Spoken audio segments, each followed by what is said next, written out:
what led to your shift in your belief of God? And can you just give a little bit of background of your belief of God, how like the active God plays a role in Judaism and how that combines into your belief system?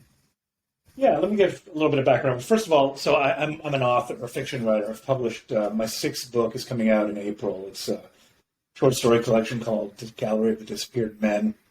My first book came out 20 years ago, so before y'all were born, called The Ascent of Eli Israel. And it was set during the collapse of the Oslo Peace Accords in Jerusalem, where I lived in the 90s. And the stories are, I guess you can call them political nightmares and religious comedies. And to some degree, they all deal with faith in some degree. They're very dark stories, very disturbing stories. But I just went back to Jerusalem this fall, and just kind of walking the streets there, I realized those stories still ring true 20 years later. So that's a little background about me. As far as, my engagement with Judaism, I grew up in Toronto, Canada. I'm, I guess, a third-generation Canadian. Grew up Reform, but always felt kind of disconnected from the religious aspect of it. And probably in my younger years when I was in high school, I, to some degree, might have even been a self-loathing Jew to some degree. I felt a sense of shame. I did have a bar mitzvah, and many of my closest friends were Jewish, but I don't know, I felt to some degree that I was, being Jewish wasn't a good thing to be. And luckily that changed in my early 20s when I went to Israel for the first time, and I suddenly kind of realized I was part of this great tradition, and that I can travel halfway around the world and run into people that are very familiar to me. They felt like relatives. So, I kind of found my own way after trying to kind of, walk away a little bit, because I just I felt like if I didn't believe in all the things that Jews believed in, why should people hate me for those things? But obviously, as we mature, things change and our views change, and that happens to me, and I'm still evolving. How would you say like that transformative experiment impacted like your view and your perception of faith?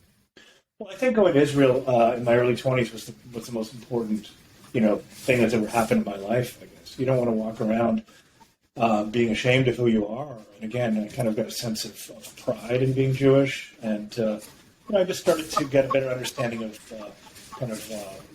where I came from, where we came from, and kind of engaging with faith. I spent a little brief amount of time at a yeshiva, actually, in Jerusalem when I was there in the 90s.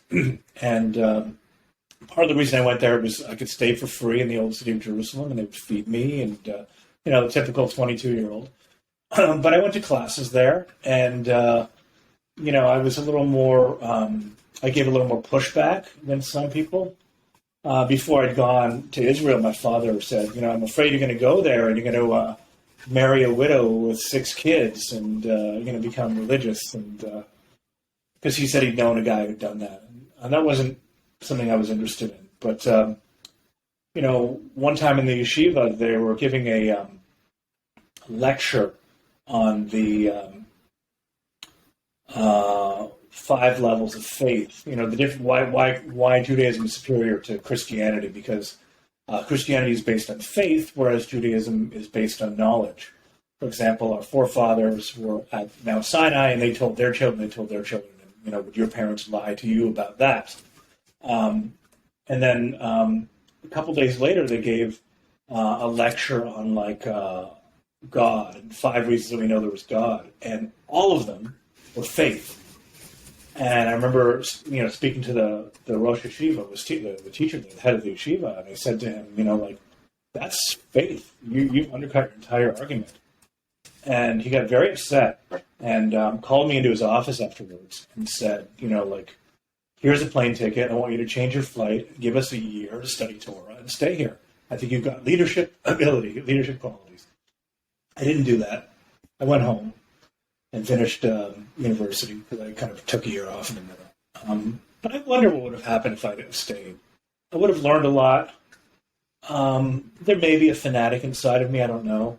I don't know if I could have dealt with it in a healthy way or not. But it was interesting, and it did really kind of create the backbone of my first few books, kind of engaging with religion in those ways. And many of my stories have rabbis in them. Even though my rabbinic education I would describe as the research I did for my short stories and my novels. So that's it in a nutshell. Yeah. I think you're muted.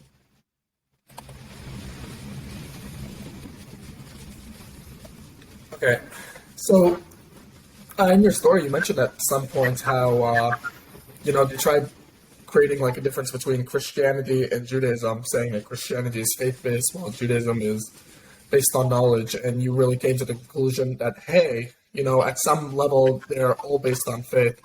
So, do you think all religions are just based on faith, or do you have any? No, I think so. I don't remember who said it, if it was Mark Twain or somebody else, somebody smarter than me, but the idea was, if there was no God, then humans would create a God. And I kind of think that's what's been done to kind of explain the unexplainable.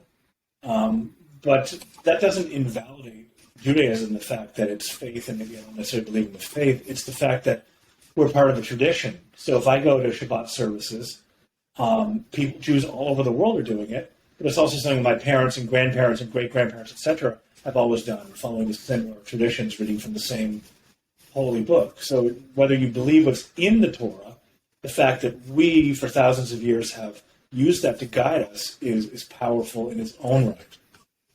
So, the power of it comes from the culture that has been developed out of Judaism rather than the religious text itself? Well, a combination of both. I mean, I'm not saying there's there's a lot of wisdom in those texts, but some of the miracles that had happened. I mean, we can look at. I'm a fiction writer, so I can understand them and accept them metaphorically as opposed to literally. That's one way to look at those sorts of things.